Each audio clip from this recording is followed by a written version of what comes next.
Josef Enkamp. Why karate is a Filipino martial art? Kali. Jesse, you got a for the Filipino. You have a Dayak from Borneo. The fuck, man? Let me tell Joseph about this. We're gonna have a talk. We're gonna have a talk. Hey, for everyone listening, I am Vincent Tung.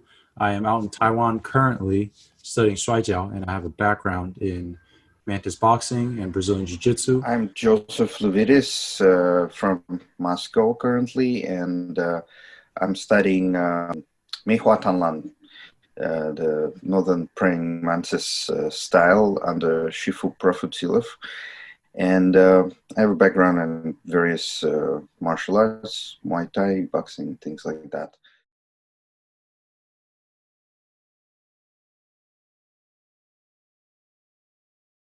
Jesse Enkamp, the karate nerd, put out a video recently where he makes a discovery. He traces the roots of karate to Philippines. Is he right in his assumptions? Is there any logic to this theory? Yeah, that was an interesting video. I saw it too. I like that he ended it with, "I'd rather have questions. I'd rather have questions without answers than answers that can't be questioned." That's a very good thing. But I think he might be, he might be a little bit off on the mark there, given the overall context of East Southeast Asia and how trade and people were moving around. Not that he is 100% certainly wrong. I think the history is too hazy for us to know for sure, but I think he's off the mark. Can you give us like a little bit of a background on history of interaction between Philippines and Okinawa and Mm. south of China? Um, how did it work historically?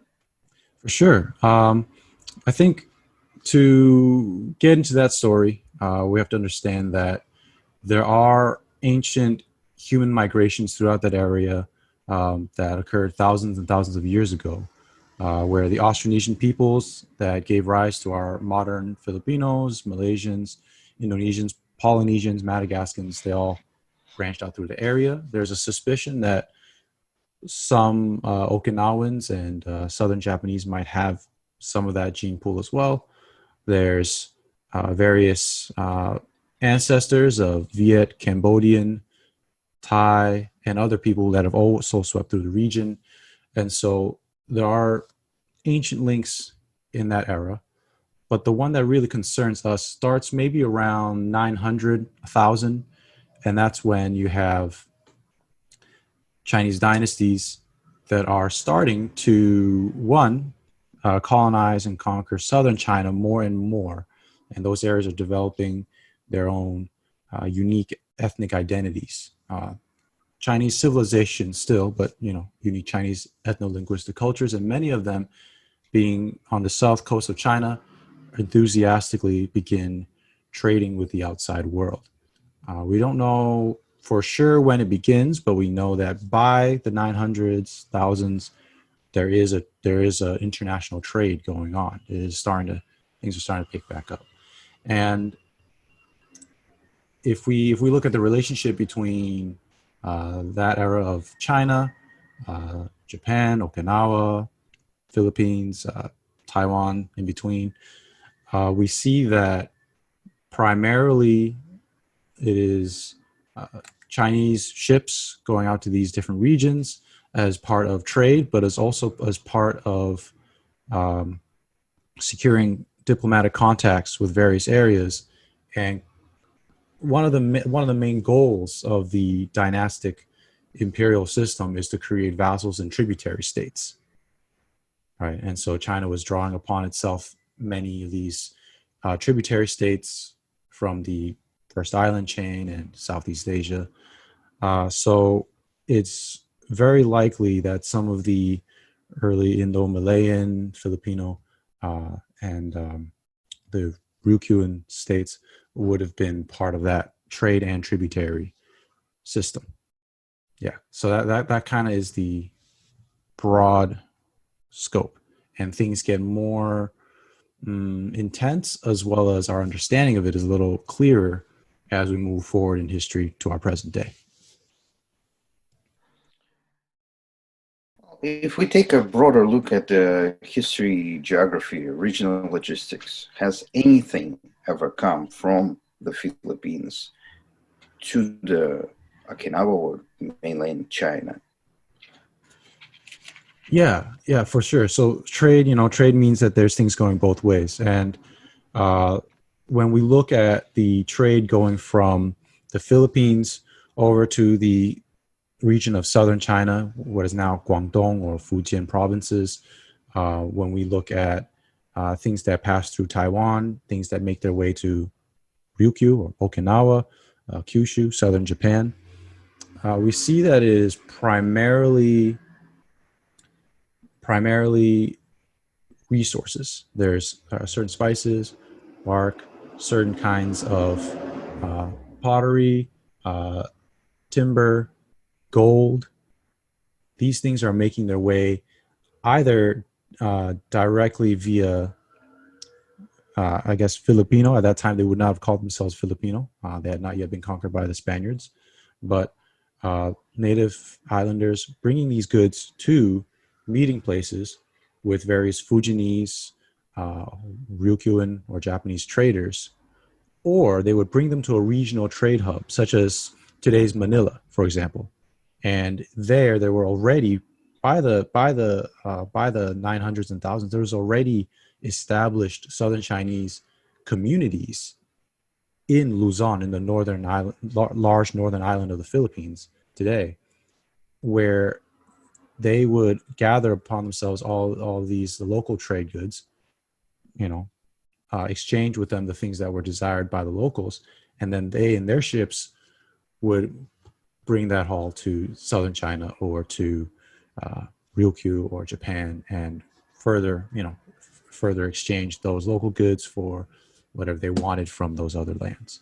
So I would say that typically it was resources that were being pulled from the Philippines northwards towards China and Japan.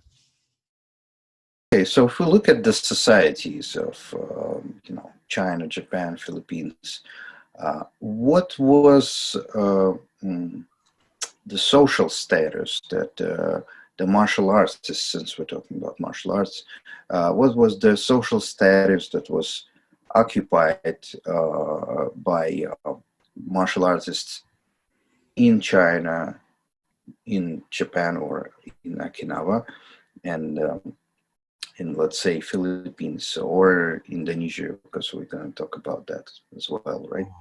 Okay. So let's start with Japan. That's probably the easiest one to sort of define, right?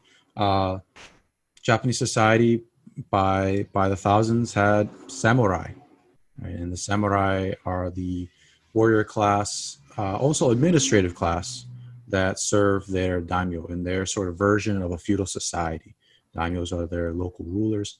The shogun being the sort of military dictator who was supposed to serve the emperor. So you have this hierarchical system, and so in the main Japanese islands, the main practitioners of martial arts would have almost always have been samurai. You can have masterless samurai; those are very famous in pop culture. They're called ronin, and you have, occasionally you have other people that are practicing martial arts. You do have folk wrestlers who we today known as rikishi. They do sumo. We also have warrior monks that arise in Japan as their own tradition, but by and large, it's samurai. You move south to Ryukyu, today's Okinawa, and at that time there was a certain class within their aristocracy that would have primarily been the people to train martial arts, and they're the ones that ended up formulating the ancestor of what we would call karate today, right? You move further west, you hit China. Now, China China's a big place. It's hard to really define a martial artist in China, right? There's many roles they could fulfill, but I think an important way to think about it is it could be aligned with the government in terms of through the military. It could be aligned with civilian life in terms of someone who is the local martial artist who is training civilian militia, village militias, or a clan militia, someone who is a local martial artist who runs some kind of bodyguard or escort service. These are still within the realm of not government, but still civil society. And then, of course, you have martial artists who are pirates, bandits, thugs. And we do need to remember that, when the village has certain enterprises that is engaging in, such as seasonally fishing, but then off season, maybe they go trade. They don't get to trade the way they want. They become pirates, right? So there's the government, but then this in the sort of non-government world, it can get hazy. Your village militia trainer in China could very well be part of some kind of brotherhood, part of something that we might consider a gang today. Most likely, most of the militia was not, but he might have. The person's training that might have. So there's a lot of intersecting connections that go on in China. So it becomes hard to clearly define. But yeah, usually you're part of the military or you're part of this civilian martial arts subculture that fulfills many roles. I'm sorry to interrupt, but this conversation is not going well. What happened to the Shaolin monks? Oh, yeah. What? And the monks from Wudan. I'm sorry. It was all a personal cultivation practice. It all came from the Shaolin monks, and I'm sorry. Pirates, thugs. Yeah, martial arts. Let's talk about real stuff. Yeah, I mean,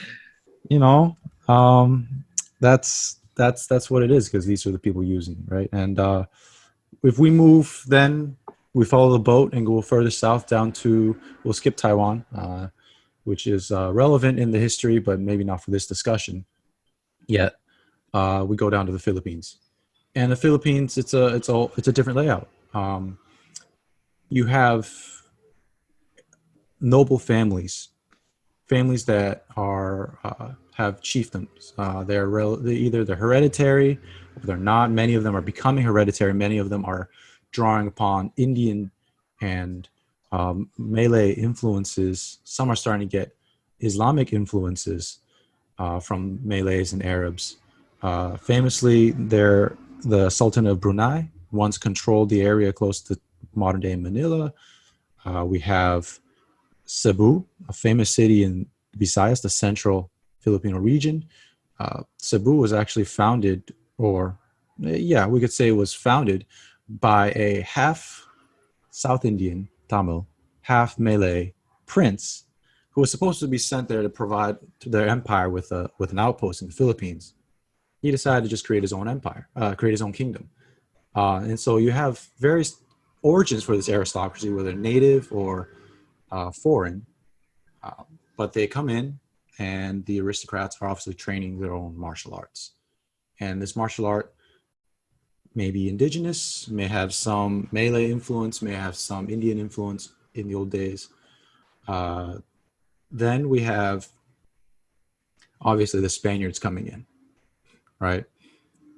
And what the Spaniards are going to encounter are that the fact that the aristocracy, we'll call it aristocracy for the lack of a better term, the local rulers, the local warrior elite, so to speak, are practicing a martial art. But the vast majority of villagers are most likely not practicing it to the same degree. Shields and spears, throwing javelins, bows and arrows, blowpipes, sure. But if you talk about hand-to-hand, self-protection, fighting with swords, there's plenty of the villagers who cannot afford to have swords. This is not to say that they don't have their achievements, but this is definitely not the most at this stage, iron-rich, steel-rich region of the world, were there plenty of swords? Yes. Were most of the warriors be armed with swords and metal armor and all that? No. It's just not that kind of context. So the Spaniards come in. Obviously, they're importing their own martial arts. Essentially, we think of it as fencing and the tercio and muskets. Martial arts. These are martial arts as well, right? And their own ideas of fencing, which, as you know, in this time are heavily influenced by geometry and mathematics and ideas of timing and tempo and so on. Add to the fact that there have been Chinese communities there 500 years before the Spaniards even knew about the Philippines, right? And the Chinese communities there, many of them hail from southern China and come from the southern Chinese branch of Chinese martial arts. It's a huge subculture within this giant umbrella term. All right, so the Philippines have an interesting blend of influences there, where there's indigenous stuff that has some Malay and possibly Indian influences, especially on the higher level in terms of rulers that have installed themselves there. We have Chinese, Southern Chinese, Fujianese, Hakka, Cantonese, that have settled there and obviously brought their martial arts there for their own personal protection. And then we have the Spaniards coming in. So the Philippines provides us a really interesting cauldron of influences. But when the Spaniards arrive, when we think of the rise of modern Filipino martial arts, the Spaniards, even though, of course, in all their accounts, it's the heroic few against the dozens and dozens of heathens, millions of heathens. But we know that they used a lot of auxiliaries, right? They brought a lot of Mexicans to help fight for them in the Philippines. And in the Philippines, they used a lot of Filipino soldiers. And at that time, there was no sense of a national identity. Each village was against every village. Each region was against every region. Muslims against Christians, Southerners against Northerners, Highlanders against Lowlanders.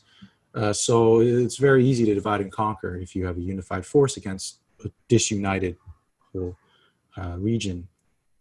And the Filipinos, many of them enthusiastically fought for the Spaniards. And so the martial influences would start to all kind of bleed into each other. And so 500 years later, we have something called FMA, Filipino martial arts, right? Eskrima, Kali, which has maybe the best of all influences, and squeezed through a very harsh time period, made very pragmatic. But, many of those people were coming from families who were escrimadores, calisadores, fencers, swordsmen themselves, skilled, and passed it down to their children. And they ended up teaching people, and that's how the rest of the world knows. So, you go from Japan and Okinawa, where it's clearly mostly the aristocracy practicing it and maybe training, their feudal levy if they have to go to war. You have China, which is a whole blend of different things. You have such a large civilization. It's going to have many, many niches, both legal and illegal, right?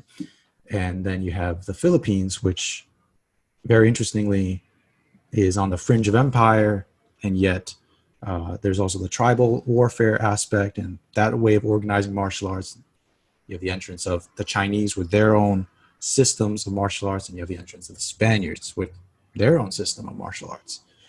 So the story is obviously more complicated in China and in the Philippines. Yeah, but that's the general layout of a martial artist. It's quite a few different hats they could be wearing, and depending on where you are, quite a cross-pollination of skills.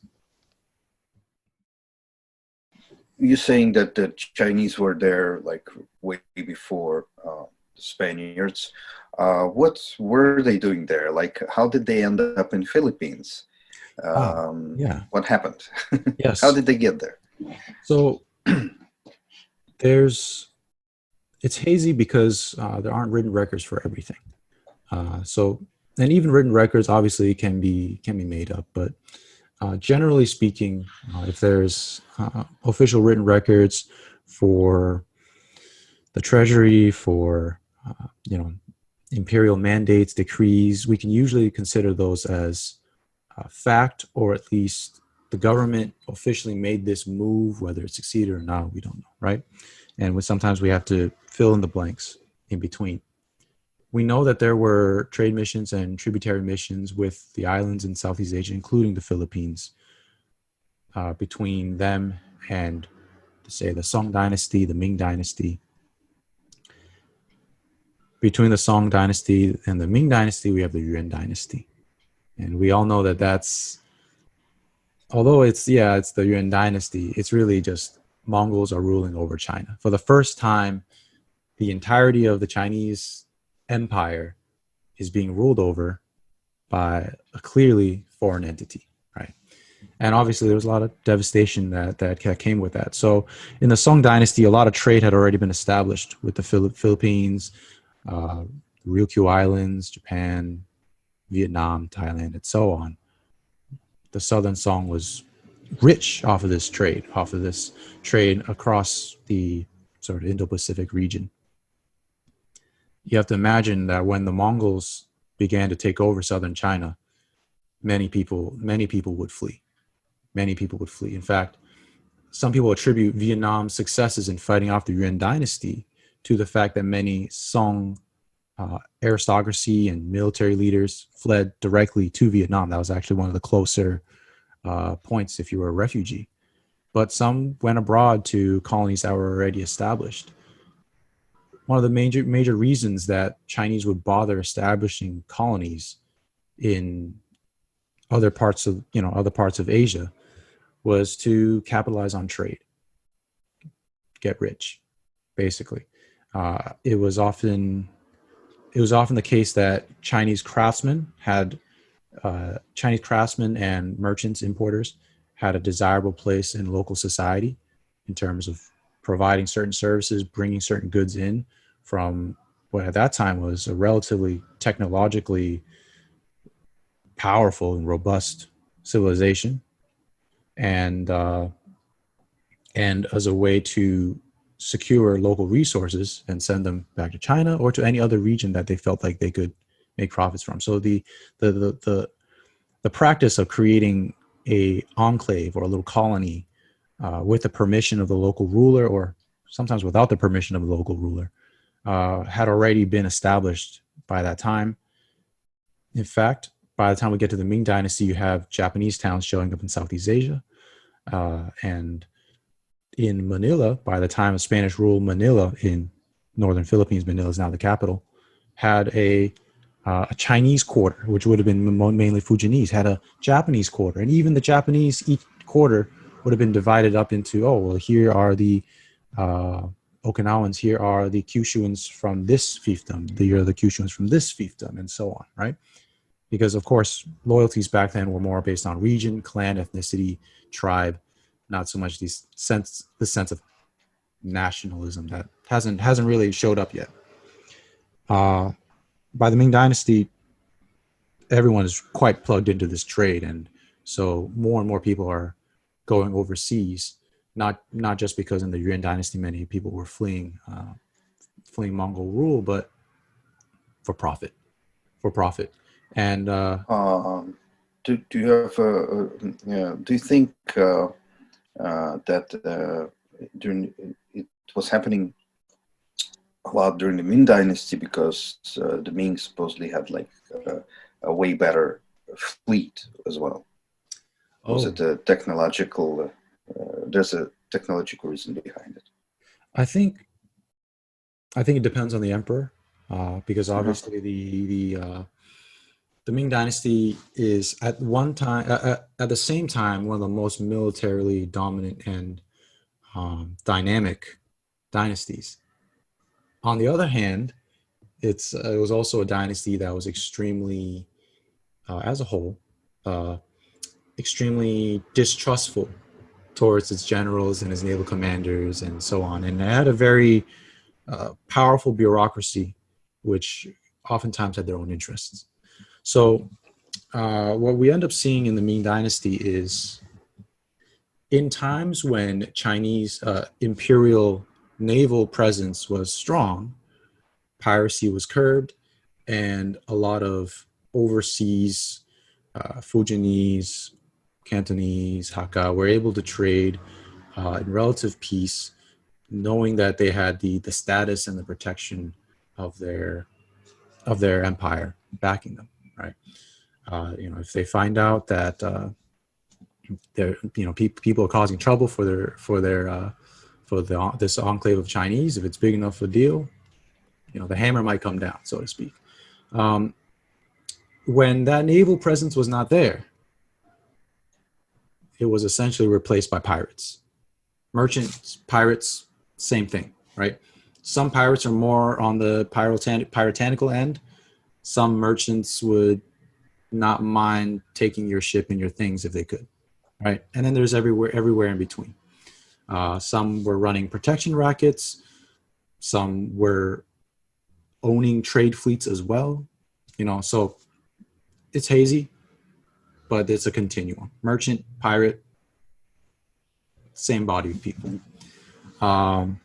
And they would actually have an even greater, they would have an even greater motivation to create overseas bases and colonies. One popular place was Taiwan, and a lot of the early foreign colonization of Taiwan was actually done by pirates. Japanese, Chinese pirates, many of them were from Fujian. But there was also settlement in Southeast Asia as well. A Chinese pirate once took over Palembang, one of the larger and more prosperous cities of Sumatra. There were Chinese merchant pirates that were working with the sultans in what is now Malaysia, right? In fact, the Sultanate of Malacca, around the same time period, 1500s, fell to the Portuguese, partly because the Sultan of Malacca had a hard time maintaining the loyalty of the Javanese, the Tamils, the Chinese that were there, and all of them had significant military power themselves. And yes, you have Chinese pirates and some Japanese, but Chinese pirates attempting to create strongholds in the Philippines as well. There's at least two instances that I can think of right off the top of my head in the northern Philippines and near Manila, where Japanese pirates, which by the way often had Chinese crews as well, these were often multi-ethnic enterprises, were scouting out the Philippines and attempting to establish a base in the early 1600s. And there were Chinese pirates, such as a famous one, Lim Ah Hong. He's an early pioneer of colonizing other lands as a pirate. He invaded Manila, failed, and then set up a colony in I believe Pampanga, and eventually was driven out by a combined force of Spaniards and Filipinos. But the pirates, because they didn't have the legal legitimacy, they were often even more motivated to create their own bases abroad, whereas the imperial government worked through its own formal channels. So during the height of the Ming Dynasty and towards the end of it, naval activity, whether it was government sanctioned or not, was coming out of southern China was definitely going up and up, and therefore Fujianese and Cantonese people spreading throughout Southeast Asia, going to Okinawa and all that was increasing as well. Yeah. We have the spread of the arts throughout China, which is kind of difficult to map out, I understand. And then we have like the Okinawa and Japan, and we have Indonesia and Philippines, and maybe Vietnam, Cambodia, and Thailand. How would you map it out time-wise? Like if we were to put it on a scale, how did it spread? Okay. Well, I would say obviously in China, martial arts have a long history. Chinese people have been killing each other and others for a long time. It's an old civilization, right? And it's a civilization that had gotten sophisticated enough that you could have martial artists. However they were employed is another story. As far as a time scale, I don't want to go too far back where it starts to get really, really hazy, hard to verify. It ends up being plus or minus how many centuries.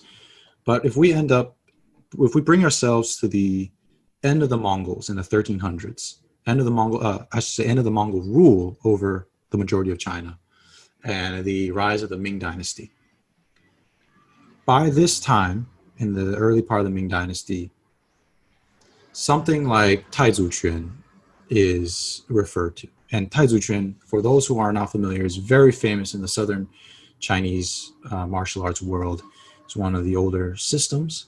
And interesting thing is Taizu refers to the great founding emperor of either the Song Dynasty or the Ming Dynasty. Scholars disagree. Knowing how things go in Chinese martial mythology, I'm inclined to think it's more likely to be the Ming and not the Song. Also, because the Ming Dynasty was this resurgence of Chinese rule over their own lands, they oftentimes like to harken back to Song Dynasty things as a way to sort of reclaim the past. They had just been ruled by Mongols for a long time. And this is evidenced in their art, this is evidenced in literature, this is evidenced in martial arts, in sword styles. They wanted to recapture some of that romantic nostalgia of the past, so to speak. Either way, no matter which emperor Taizu is referring to, something like Taizu is referenced to in the early Ming as a system, which means that we know that before then there must have been some coalescing of skills into a formal system. The Taizu of then may not even be exactly the Taizu of today, right? We have to be clear about what we know and don't know. We just know that there is a system. Now, during this time, as we know, there's trade that's starting to expand, there's tributary missions and all that. There are Fujianese families with their martial arts and other skills, shipbuilding skills, and other skills, technologies, techniques, and they are moving to Okinawa today, back then called Ryukyu, and they are integrating with the local aristocracy. There are there are people descended from aristocratic families in Okinawa today who have some of their lineage is shared with these Fujianese who traveled over. So they both integrated into society, but also taught local Okinawans Southern Chinese style shipbuilding, martial arts, and among many other skills. Chinese techniques, technologies, civilization was in high demand. We go to the Philippines, go to Southeast Asia. Of course, they're setting up shop there as well. The very interesting thing we find there is that today, whether you're in the Philippines, you're in Borneo, you're in Java, you're in Malaysia, there is a term called Kuntao. And it's interesting because many people who don't know any Fujianese language, don't know any Minnan, they're wondering, oh, what is Kuntao? Oftentimes, it's the more Chinese-looking variations of the local martial arts. What's going on? Well, simply in Minnan, which is one of the more populous and popular dialects within the Min family of languages in Fujian province. In Minnan, and this is a coastal language, most of the sailors, most of the merchants, pirates were Minnan. Kuntao means fist, head, clenched fist, pugilism. It means hitting people, fighting people, right? And it becomes sort of the catch-all phrase for martial arts. So from my eye, I'm Taiwanese, and although I'm not as fluent in Taiwanese Minnan as I'd like to be, that one's a pretty simple connection. Kuntao, okay. And then you have all these different styles of Kuntao Silat, Kuntao influenced things showing up throughout the Philippines and Southeast Asia today that most likely have their roots in the interactions between, the 1300s to, today, between Southern Chinese immigrants to these regions. And we can get into the characteristics of that later, but as you can see, these people aren't going there unarmed. They know that they might hit resistance. They know that there might be things they want to take from people. They know that there might be land that they want to carve out as their own, and so they're coming armed, they're coming prepared, and they're coming with their skills. And clearly, depending on the circumstance, those skills can cross-pollinate with the local elite, or the local warriors, or the local people, and sometimes the transference is purely hostile, right? Either way, as we go through the Ming Dynasty, that trend just keeps continuing.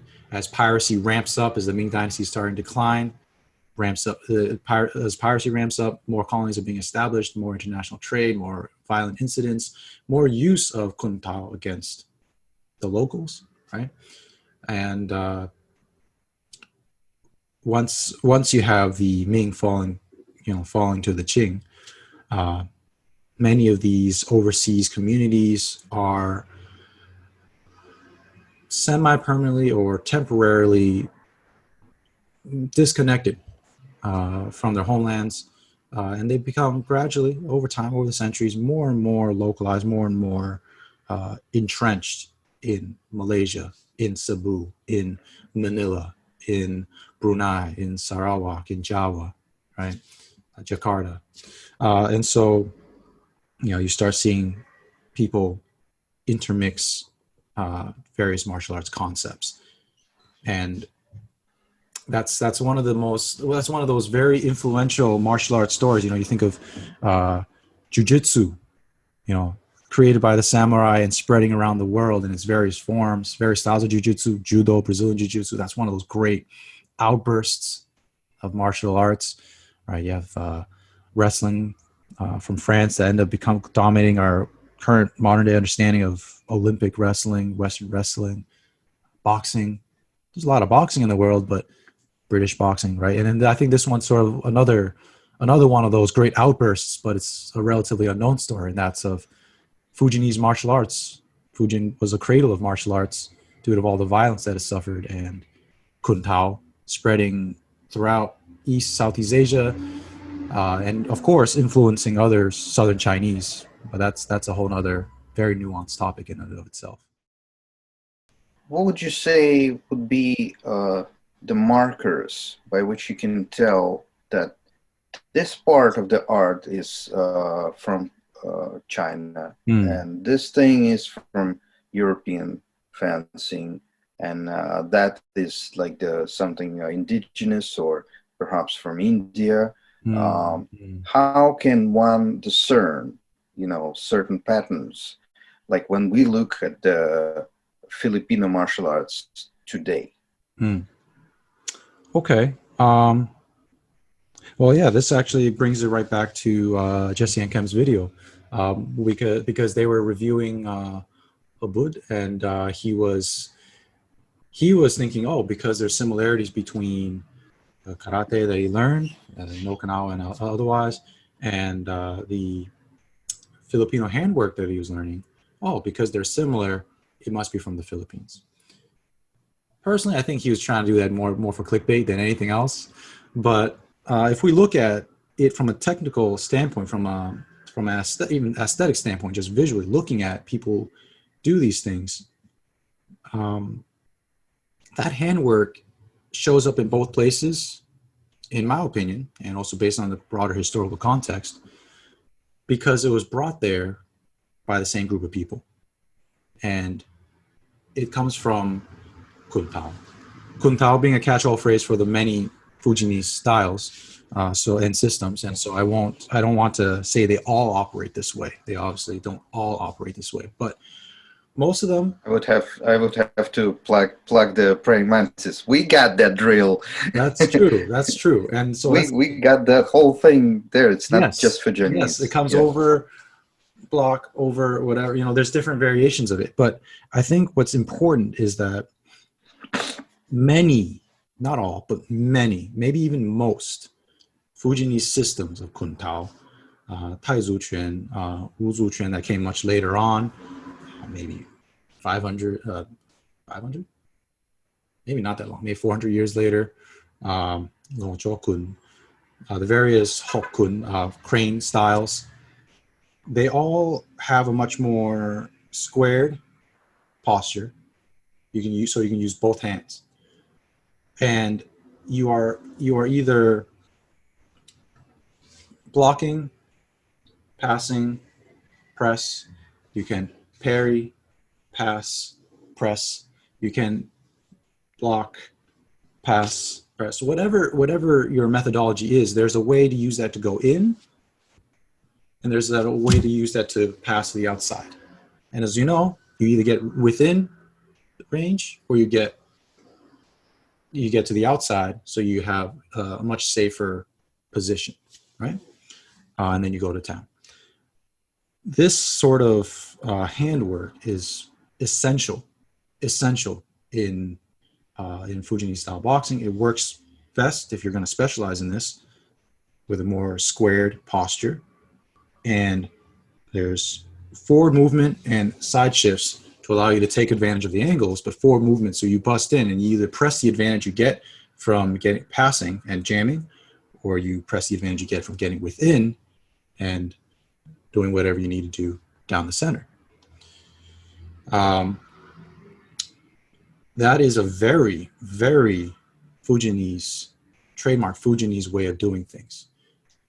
And while this is not unique to the Fujinese now, because karate and silat and Filipino martial arts do this too, and I don't know if they independently came up with it or not. But another concept that is common in Fujinese martial arts is that the hands and the weapons are on principle the same, right?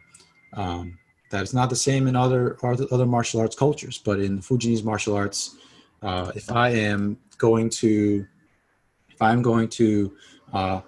cut with my butterfly swords, boom, boom, boom, which understandably is a later invention, but it's building off of pre-existing skills. I can do that with two sticks. I can do that with my hands, right? That concept is also in Filipino martial arts. That concept appears to be in some karate styles. That concept is in some silat styles. Same with the idea of staff. Same with the idea of using the crutch or tonfa, right? In karate, same concept in using the usually called iron ruler, I think, tietsu, tijiao, or sai, or chibang in Malay. It's the truncheon with the quillins, right? And it's the same idea that your movements are unified. So you learn a posture, you learn how to issue power, you learn how to bypass or break through, and this can be applied to your weaponry or your hands. And that is a very quintessential Kuntao thing. So the flavor, that's what it has. Now, if you learn Kuntao for what it is, you will probably get the internal work that comes with something fundamental like sansan, right? And clearly many of the Okinawan styles did, which makes sense, again, because of the historical context. Fujinese people directly going there, transplanting there, integrating themselves with the society, and also teaching people. Do many of these silat styles and Filipino martial arts have that aspect of the training? It appears not, but they have the handwork, and they may use that handwork with different footwork than the Fujinese, right? But when you see that handwork, very Kuntao. When you see wrestling, probably not very Kuntao. So you see wrestling moves in, say, karate, right? And I think Jesse Enkamp and Karate Culture and Ian Abernathy have done a great job in highlighting for the Western world some of these throwing moves that are in karate, in the kata, But as we know, as karate became more in the kickboxing sport direction, people started abandoning that. But if you see more wrestling, that is not very trademark Kuntao. It's not that Kuntao doesn't have throws, but that is likely more Ryukyuan or likely more Japanese. Whether it comes from the Ryukyuan Tegumi, the indigenous wrestling style, or if it comes from the influences of sumo and jiu-jitsu or judo, I can't say. I'm not an expert in that field. But I might suggest that not only Fujianese. I know the families from north of China as well settled in Ryukyu. As a matter of fact, there's a record of something like 30-something families from around Shandong province yes. traveling all the way there to Okinawa. So, and they have lots of throwing, as you know. That's true. So again, that's another insertion, not Fujianese in flavor, style, or even an approach, but it's another, melting pot. It creates a much more of a melting pot of the Ryukyuan martial culture. To the Philippines, now we can talk about another set of cross influences, right? So yes, we have the Fujianese stuff coming in.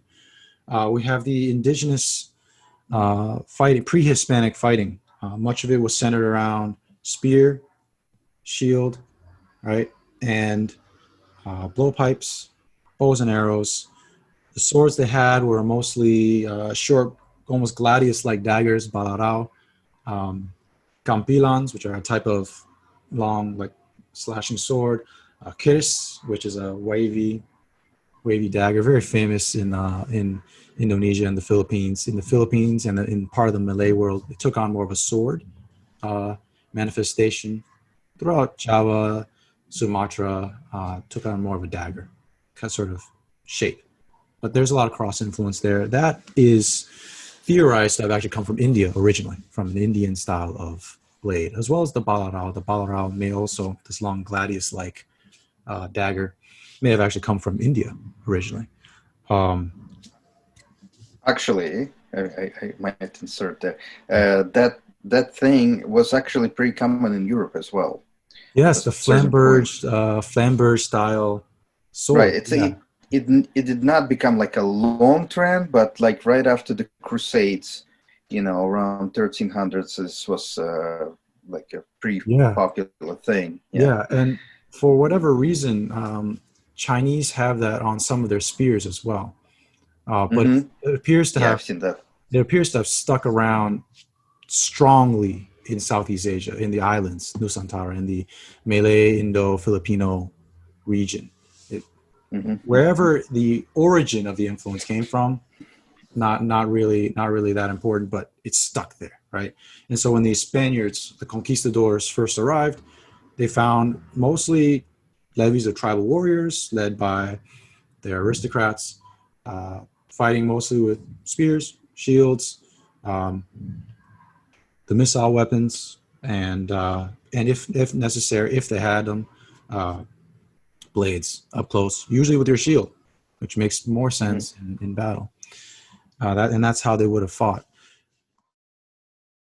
We don't have a lot of details on pre-Hispanic Filipino martial arts, but we know what is Spaniard. And so we might be able to tell what is not Spaniard. When we know what is trademark Fujianese Kuntao, we know what is not. So we can kind of get an idea of what might have been the Filipino thing, or what might have been the evolution of the Filipino martial arts, right? Spanish, wow, amazing military tradition. And, in the 1500s, height of their power, kicking ass, right? Scary guys, disciplined, skilled, pikemanship, halberds, crossbows, muskets or arquebus, and of course, fencing. Now, early on they might have used a rotella and a sword, right? They would have been called an espadachine or a rodalero, right? A swordsman or a shieldman. Eventually, as firearms technology gets better and better, shields start being used less and less. But, firearms technology was still not so good that you didn't need your sword. Spanish fencing Spanish fencing was known for its uh, use of rapiers, and later including cutlasses and sabers. And rapiers are very interesting European development on the concept of the sword, right? Because you start thinking less about cut and thrust in the more gross motor sense, but you start centralizing control in the hand and control the point, right? And while you can still cut with a rapier, it's obviously better for thrusting. And sure, they had other swords. They had broadswords. They had side swords, which are sort of like rapiers that are also better at cutting, less specialized rapiers. But the thing that these swords and this system had that was different from what the indigenous people had was the fact that it was very point based. And the Spanish fencing styles of the time, including La Verdadera Destreza, were very heavily based on positioning, tempo, and blade control. The fine-tuned blade control, right? And so Spanish fencing enters the Philippines in a very highly developed state. Now, you look at Filipino martial arts today, and what you'll see is in largo, in long range, and that itself is a Spanish word, right? But in long range, you start seeing much more linear techniques, more from the hip and the hand, out of necessity. You make wide movements at longer range. It's easier to intercept. It's easier to see coming. They adopt more tactics which may have descended from the Spaniards, at least from the tradition of Calis Ilustrísimo, one of the more famous FMA styles today. They consider their long range to be more Spanish influenced. You get to mid range. Where you're clashing blades, checking, parrying. This is the stuff that people will often think of when they think of Filipino martial arts.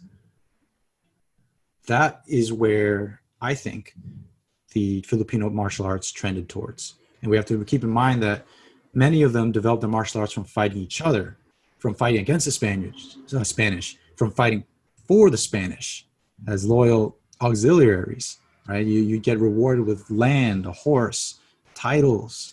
You can become a don. Your wife can become a doña. You can become local aristocracy.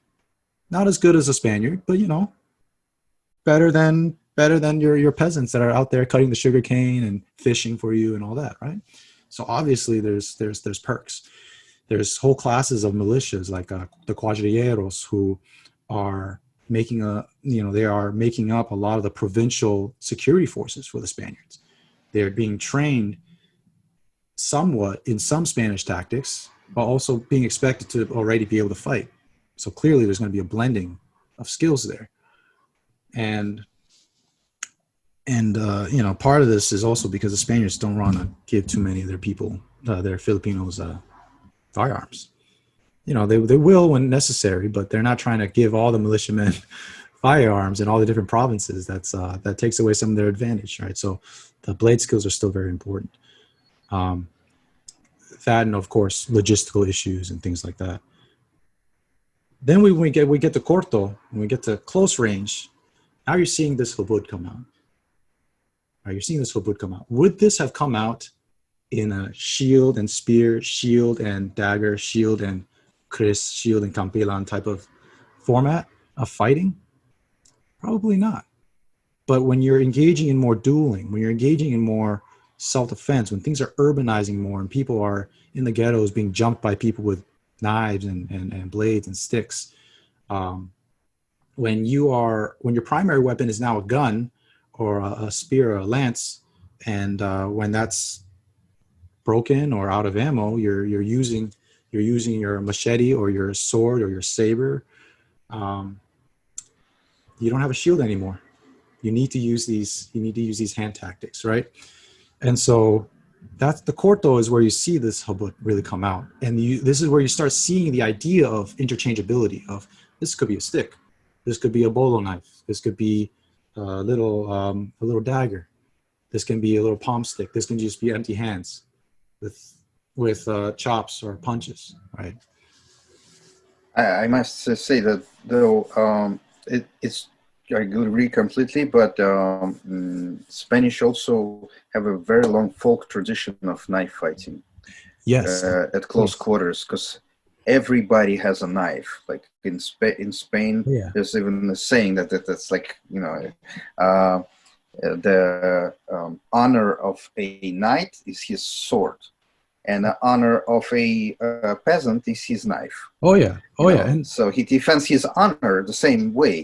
He's like a knight, but just like a watered down, smaller version. oh And he yes. has a small sword, which is well, they weren't that small actually. No, they Like they were pretty you know, big.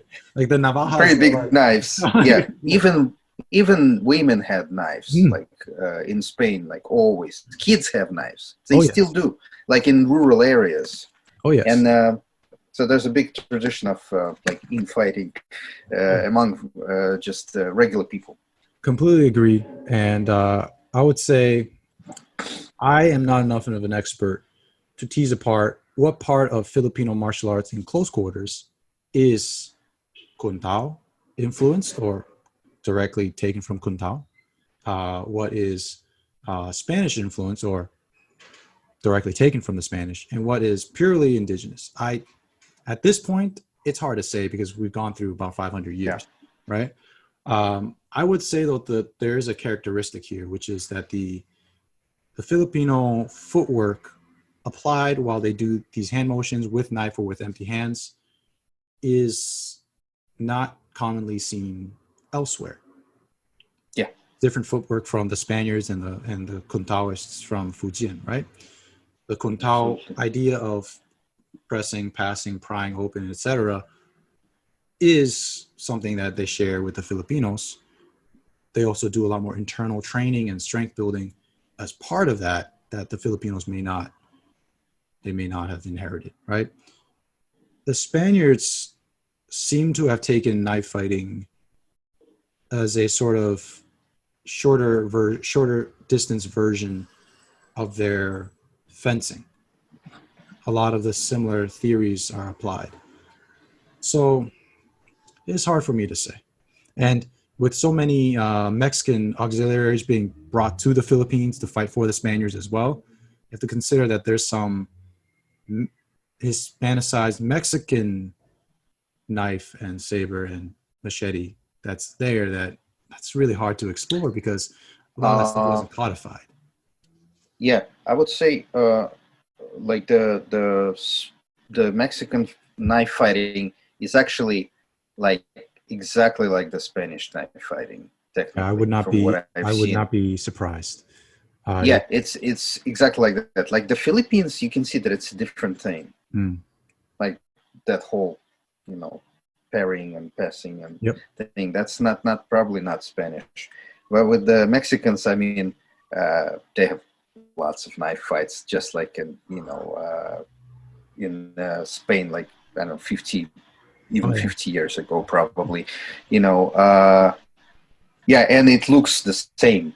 Like it's the same tactics. Wrap something around your Yep. forearm Yep. and slash.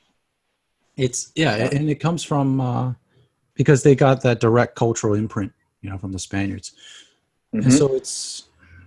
so it's interesting. I can't obviously I can't make any definitive claims. Oh, Hobud is definitely Kuntao. Maybe not. Maybe it's just inspired by Kuntao.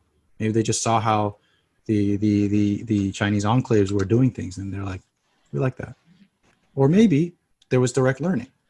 We don't It's really know, right? But I would go as far as to say that we do know, because like you cannot copy boxing by looking at boxing videos. yeah, You know, you there's have to learn from somebody. right. You have to know.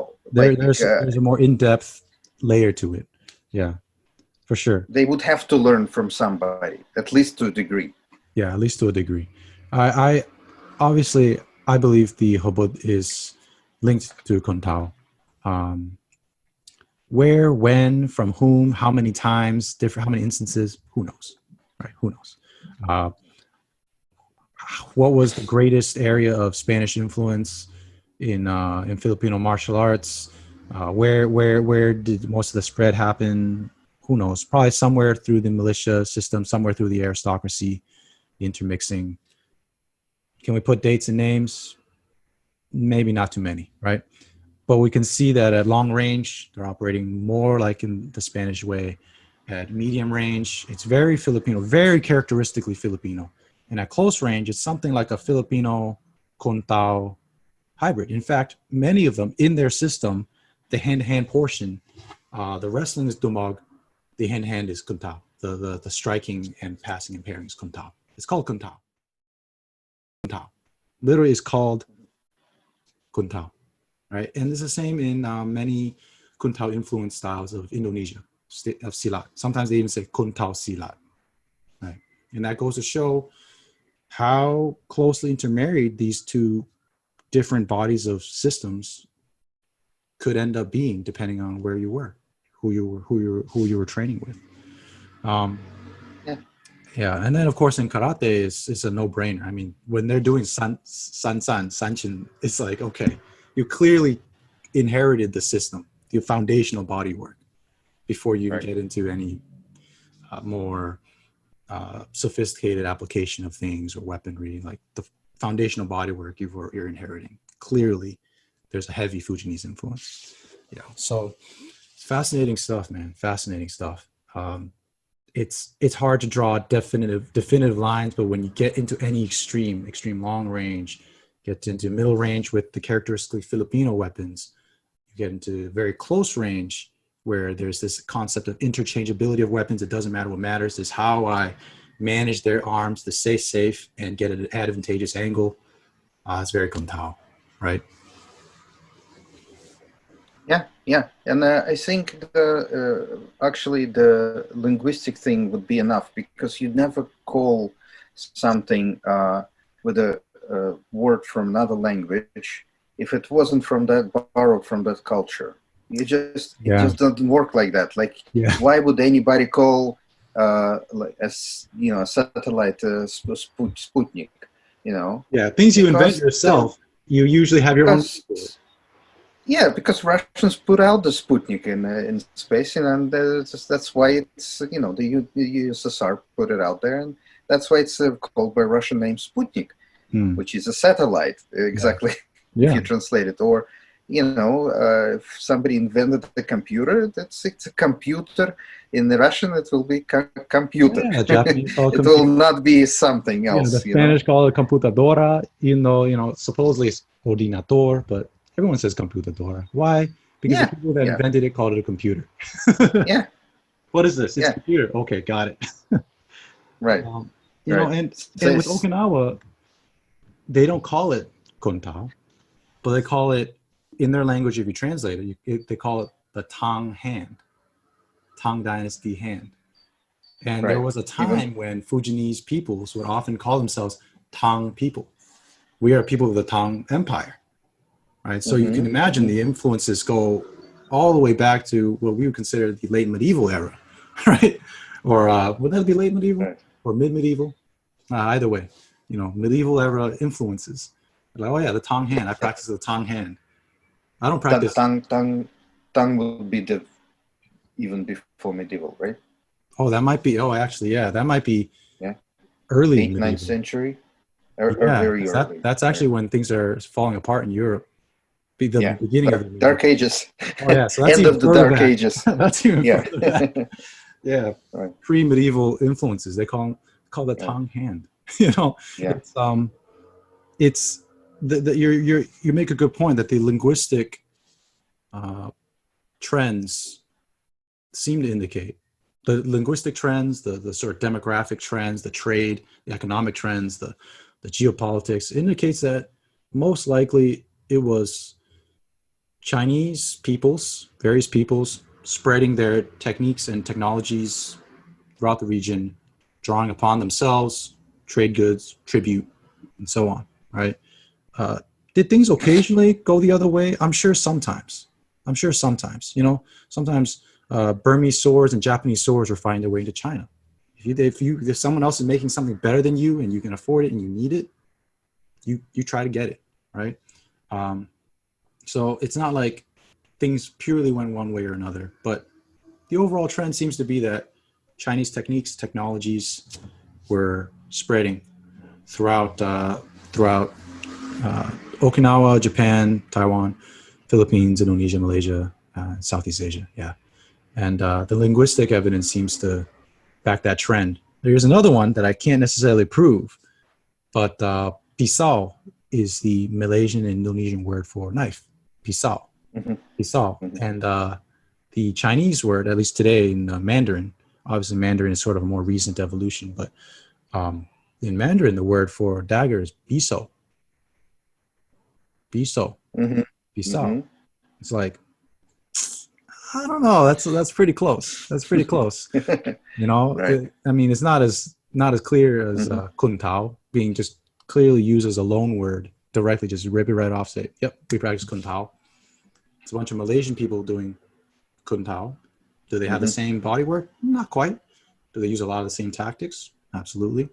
Same weapons? No, they use their local weapons. Right. So it's I think it's fairly convincing, and I think it's something that many people could probably spend their entire lives studying, writing dissertations on. But it's I do think this is one of those relatively underappreciated martial, outbursts, of humankind, Mm-hmm. like Mm-hmm. jujitsu, like Western boxing, like Western wrestling, like the Northern Chinese arts, blending striking and wrestling. There's a lot of these sort of outbursts of human martial ability when unfortunately the need arises, and I think Kuntao is one of them. And because it's landed in so many different cultures, and because maybe Kuntao, the people practicing Kuntao don't have a country of their own, so to speak, part of a larger country, part of a larger narrative. Maybe they that legacy doesn't get to be pushed as much, and people lose sight of it. People start to forget. Okinawa was part of Japan. Japan had its own nationalism and wanted to make karate Japanese, not Okinawan, Japanese. Right? Filipino nationalism today is very big on indigenizing everything, almost to a fault. Right? I hate to not give the indigenous people credit where credit is due, but I would also like to give them the credit for being great learners and being great at coalescing prime martial traditions from their own region of the world, plus Fujian, plus the Spanish, into something so pragmatic and effective.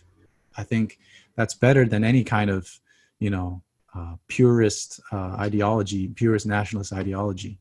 And the same goes for the Indonesians, Malaysians of today, who have Kuntao in their silat. It's I think it's a beautiful story, but often people don't want to tell it because they want to align with the new waves of national identity and things like that, right? And that's a whole another issue, topic of its own as well. I think it's important to say that it doesn't take the fact that it's have so many influences from so many cultures doesn't take anything away from it. It's actually quite the opposite. It's like Russian ballet. Everybody knows Russian ballet. It's famous Russian, but it's even the word ballet is not Russian. It's obviously French, and it had the French and Italian influence, and originally French and Italian people would come and teach the ballet in Russia, and now it's a Russian ballet. Yeah. Now it's the famous Russian ballet. There's nothing wrong with that. Absolutely. I mean, Brazilian Jiu-Jitsu, world famous, right? Do we all just point at them and say, "Oh, well, you didn't invent that," so No, of course not. They took the newaza, the groundwork in judo, to whole new heights. And you can say, sure, there's some people in Japan that were doing it too, but they weren't pushing it the same way the Brazilians did, right? And the Brazilians were able to create a whole new offshoot of the jiu-jitsu family from judo, and they get credit where credit is due, right? There's absolutely nothing wrong with that. Like the history of boxing, boxing was a British thing with some Portuguese influence and stuff like that, but Mhm. British. Uh, mm, perhaps Brits aren't the best boxers right now. Well, in the past decade they got better, but but it's it's the Americans, it's the Cubans, it's Mexicans, Russians. Yeah. They're the forefront of the sport, of course. Yep. Does it make it less British, or no, not at all. Nobody's saying it's nobody's trying to adopt boxing like Right. no, it's a Russian boxing. No, Yeah, no. except for those crazy people, but for the most part, whenever you Right. spread it, you let it you let other people give a new meaning, and you start seeing, the Eastern European Russian way of approaching how do I train a great boxer. Same rule set, same everything, but how do we go about it? It's a little different. The American style, it's a little different, and there's also little regions within America. You look at Cuban style. Um, Soviet influenced, but then they have their own flavor as well. And it's Mexican. Mexican definitely has its own flavor as well. And you also have the imprint of the people themselves, the practitioners, right? So yeah, I think it's actually a beautiful thing, and that the fact that something like Kuntao could go to these different places, and with the blend of influences happening each place help give rise to so many new effective systems of their own in their own right, combining different uh, different, I guess, advantages, pros and cons from different cultures, and then you think, how far does this go? I mean, karate becomes this sort of Japanese kickboxing, but that also gives rise to taekwondo. That give rise to things like kempo, help influence martial arts all over the world. And a lot of that originated, although it looks nothing like its forefathers, originated with something like Kuntao that we know today. Filipino martial arts are being adopted by many self-defense experts, many people that train military folks, SWAT teams, because of the use of weaponry and the interchangeability factor. Um, is it being trained necessarily to the same depth as it was when Filipino martial arts, fencing, eskrima was at its height in terms of blade fighting? Maybe not, but it's finding new meaning, right? And part of that is the handwork of Kuntao. So I think it's just a beautiful thing. It's just part of the whole tapestry of mankind. It's the human story, right?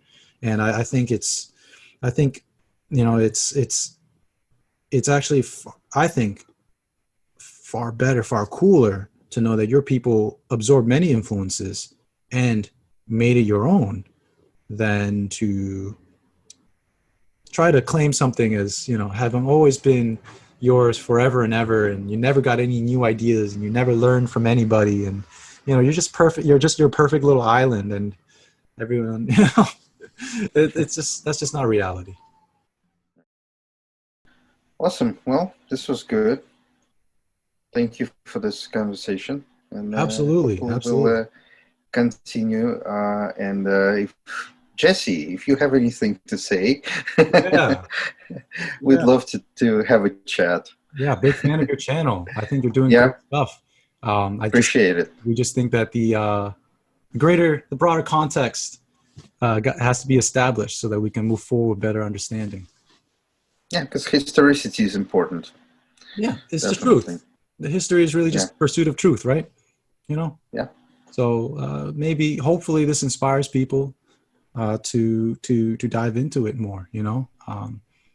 Josef, I know that one of the things that we want to really push is uh, just reality in terms of the context, reality in terms of how you train, and also just being real with each other. That although there's a lot of bullshit and squabbling between different martial arts cliques and all that, at the end of the day, we got more in common than we don't. We're Yeah, we're absolutely. pushing towards a lot of the same things.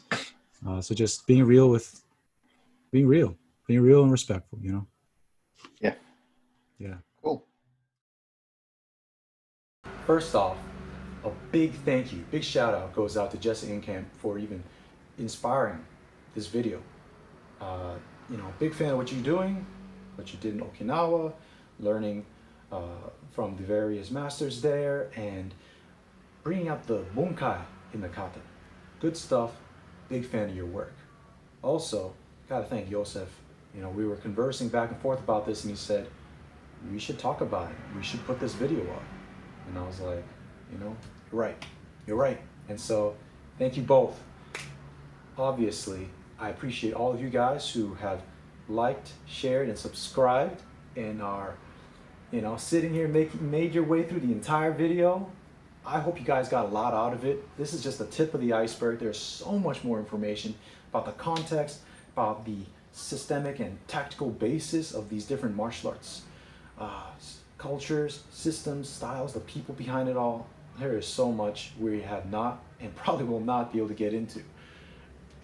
If you have any questions, suggestions, experiences of your own regarding karate, Kuntao, silat, eskrima, whatever, put them in the comments. I'll get to them. That said, thank you guys so much for joining me on my journey. I salute yours. Peace.